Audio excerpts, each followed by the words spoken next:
Hello and welcome to Lecture 4A.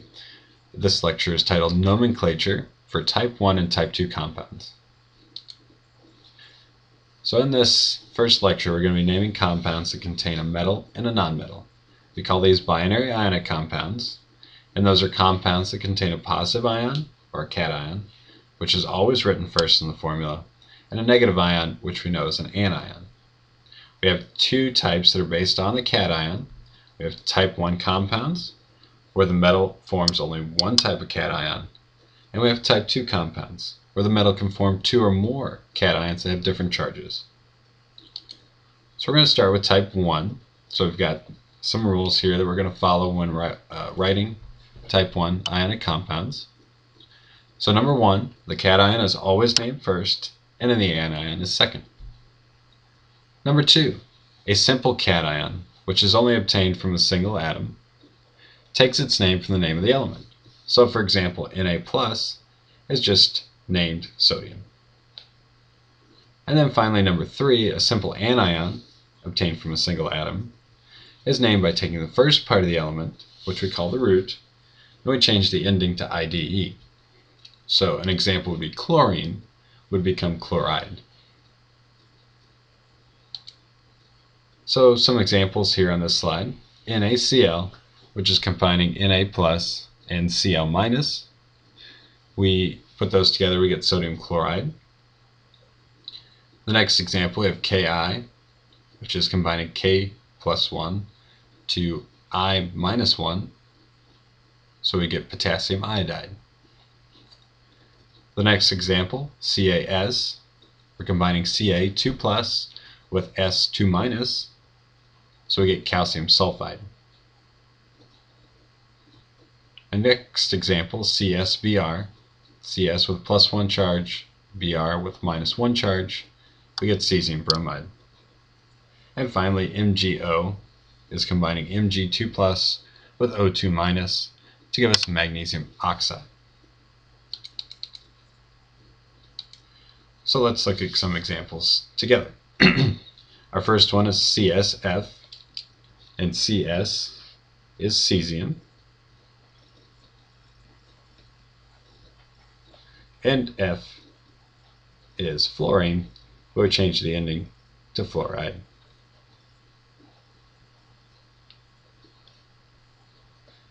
Letter B, we have AlCl3. Al is aluminum. Cl3 we write as chloride. And finally, MgI2. Mg is magnesium. And I2 would be iodide.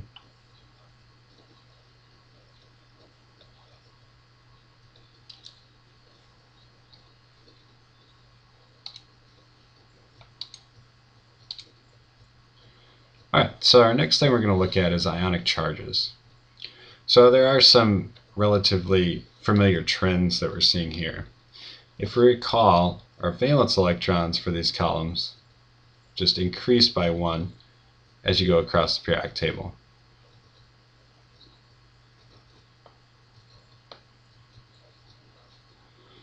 So these are our outermost electrons, and they correspond with our charges. So if I'm looking at sodium that has 1 valence electron, it's more likely to lose that 1, to gain 7 more to reach a stable octet rule. So because it's going to lose 1 electron, I'm losing a negatively charged particle, so I'm going to have 1 more positively charged proton than I have negatively charged electrons. So that gives us an overall charge of 1 plus. And this trend continues across the periodic table. So our first group is plus 1, second group plus 2. We skip our transition metals again. Our third group is plus 3. The group that has carbon is unique, and we'll call that plus or minus 4. We probably won't use carbon a whole lot with ionic compounds. It tends to be more covalent.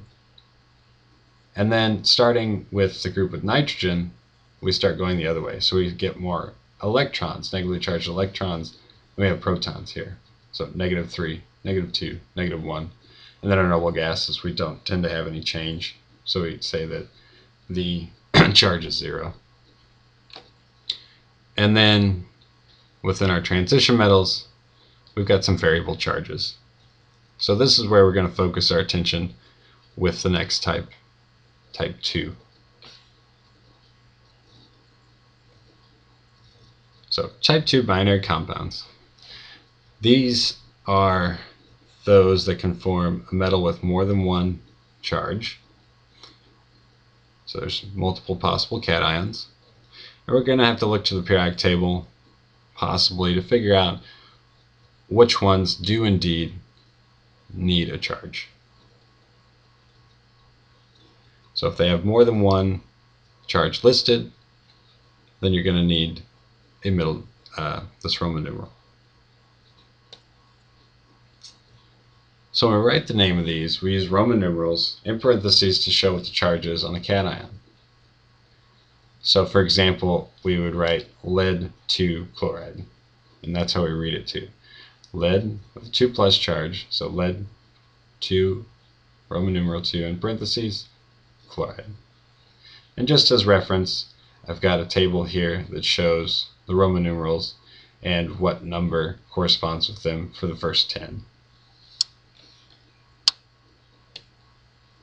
Alright, let's look at an example here.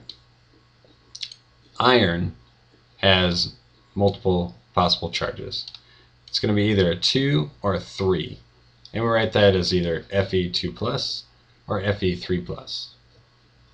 So if we have the compound FeCl2, we have to determine whether that iron that we're dealing with has a 2 plus charge or a 3 plus charge.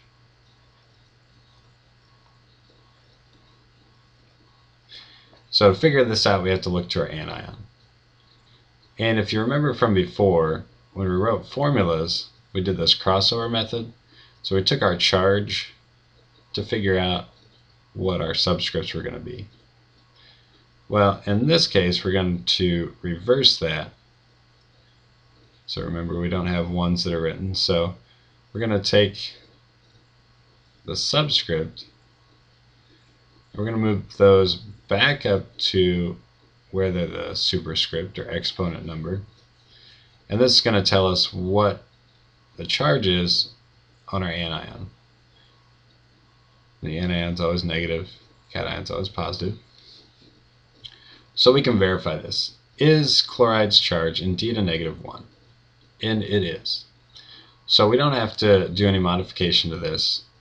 Our cation charge is 2 plus. So with this example, I have iron, Roman numeral 2 in parentheses, chloride.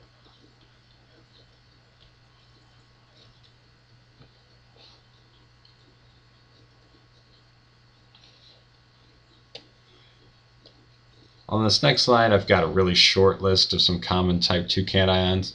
There's going to be quite a bit more than what's on this list. So it's just kind of an example of what we're dealing with here. Iron has a couple possible ones, so iron 2 and iron 3. We have copper 2 and copper 1, and lead 4 and lead 2.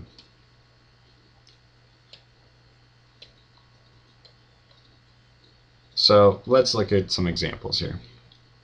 CuCl is our first example, so we have to look to our subscripts, which are both 1. So if I have a 1 minus charge here and a 1 plus charge here, I verify that 1 minus is indeed chlorine's charge, which it is. So my copper's charge is good. So with this first one, I've got copper. Our Roman numeral is 1. So I have copper 1, chloride.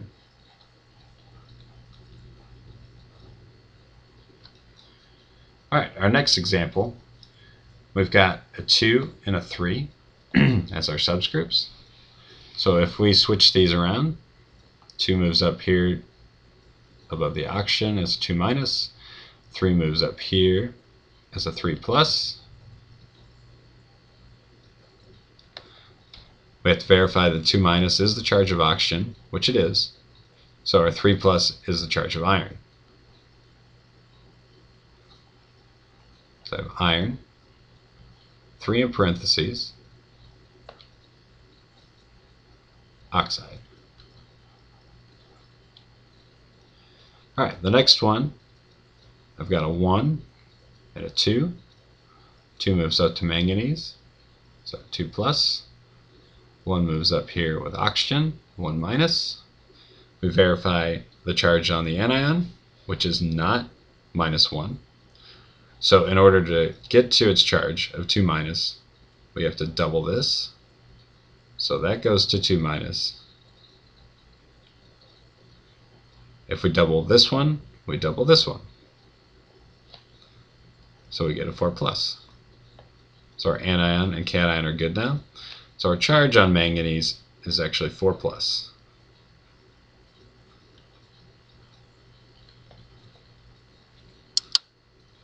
So I put manganese 4, that's Roman numerals in parentheses, and then oxide. Alright, our last one, we've got a 1 on lead, which moves up here is the charge, 1 minus. The 4 moves up here, 4 plus for lead. The charge on chloride is indeed -1. So I write this out as lead, 4 chloride.